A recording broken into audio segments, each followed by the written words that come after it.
Hello, guys. Let's talk. Ever since I've been looking at Nigeria and this their new tax law, I'm not gonna lie. This tax law is the greatest robbery, is the greatest calamity that has befallen Nigeria in recent years. Apart from every other thing that have happened in Nigeria, when you look at it, I mean, uh, um, it's normal things that happen. All the things that happen in Nigeria is just like it's things that happen that doesn't happen anywhere. Unfortunately, Nigerians are used to those kind of things, and we talk, we come to social media, we rant. At the end of the day, everybody go back to her. That's the end of the whole story. But why this one is going to be the greatest issue that happens to Nigeria? Because now the Nigerian people now is going to come to the awakening of the fact that your money is going to be involved. At the end of the day, probably it might be the greatest thing that is really going to make everybody now get up their seat and come to protest and hold the government accountable. Because come to think of it, how do you think that a government that have never accounted for all the crude oil that have been selling in Nigeria since 50 something years, a government that have never accounted all the internally generated revenue, both the federal and the state, a government its officials are busy acting like celebrities, spending the money recklessly, buying private jets, buying all expensive cars in the world. It is only in Nigeria that their leaders buy flashy cars. Their presidents, their leader, their governors, the others buy one of the most expensive cars. It doesn't happen anywhere in the world. How do you think that those kind of people who have never accounted all this billion will one day suddenly wake up one day and begin to account for your tax for the taxes they are going to collect from you?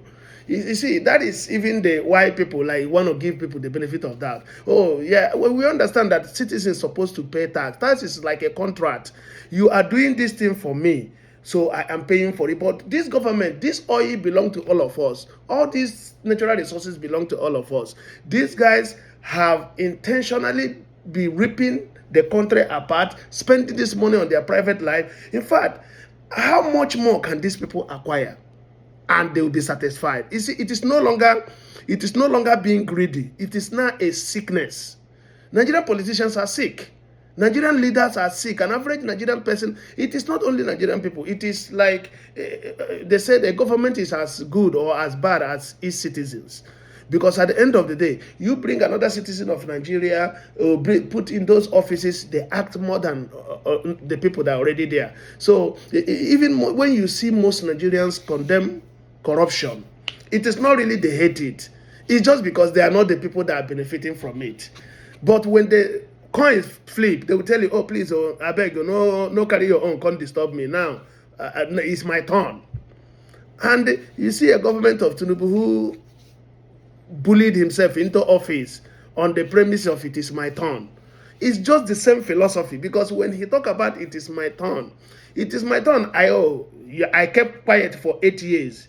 Buhari came and did everything he came. I kept quiet, not because I don't like what he's doing, because I know that after him, it is my turn to continue. And he practically told you people it is my turn. So at the end of the day, he found himself into there. However he did it, by means or by crook. He is the president of Nigeria now.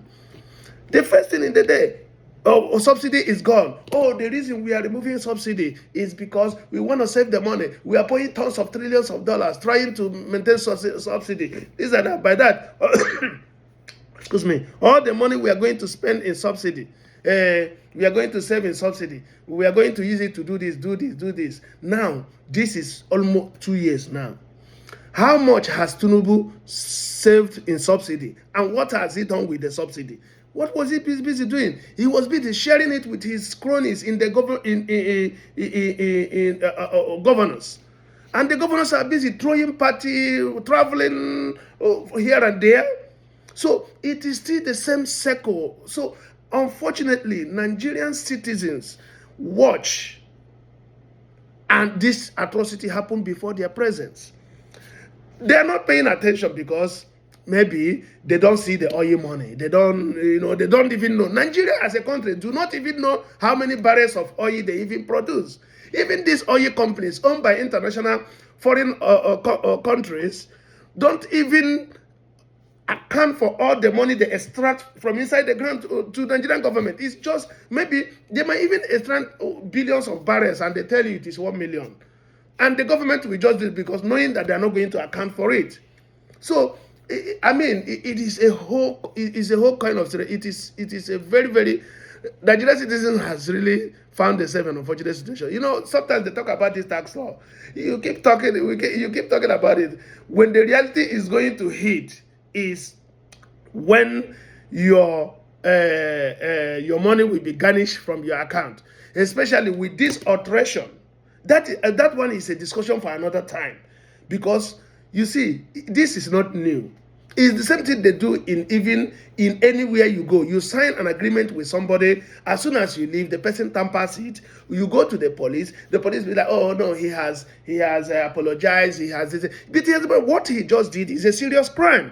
It's because, why did this happen? Because the people that have been doing it before. We talk about budget padding, both in state, federal, and local. It happens, inflation of government contracts, all these things. People that have been doing it have been getting away with it. Why is it that working for government, being a contractor for the government has been one of the most lucrative? Because they pad all these things. And both the people that are, the ministry that it goes to the ministry, they pad it, they keep padding and padding and padding. If it is something that is going to take 1 million naira, it ends up taking like 100 million. At the end of the day, the contractor will not still go there and put that 1 million. He will still go there and still slash the 1 million into maybe 200,000 and just do whatever he wants and go home.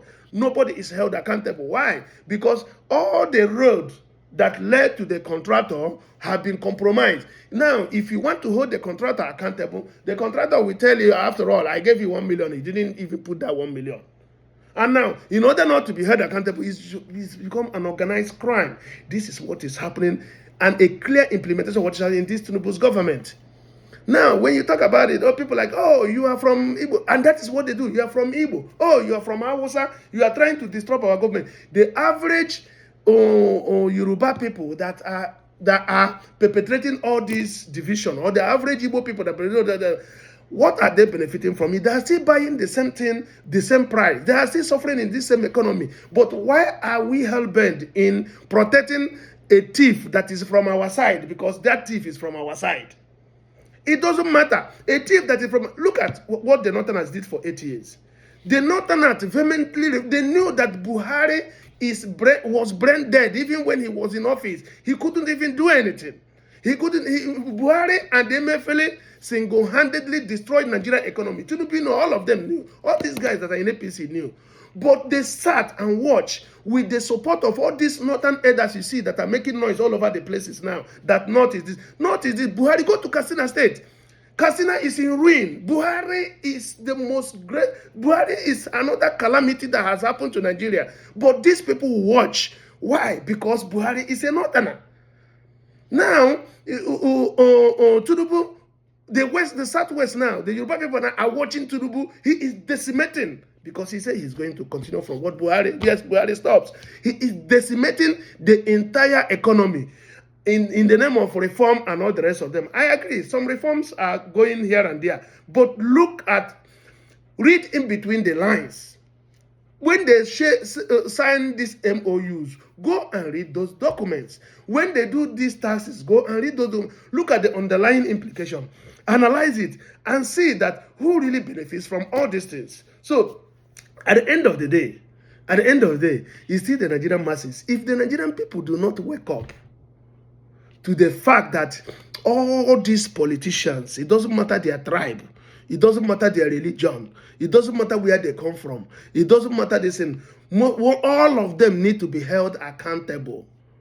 Yes, you might agree with me, who is going to hold them accountable? Because that's what they always introduce this thing with all these data boys. They will tell you, who do you think is better? Do you think Atiku is better? Do you think... No! We know that he's still among the corrupt politicians.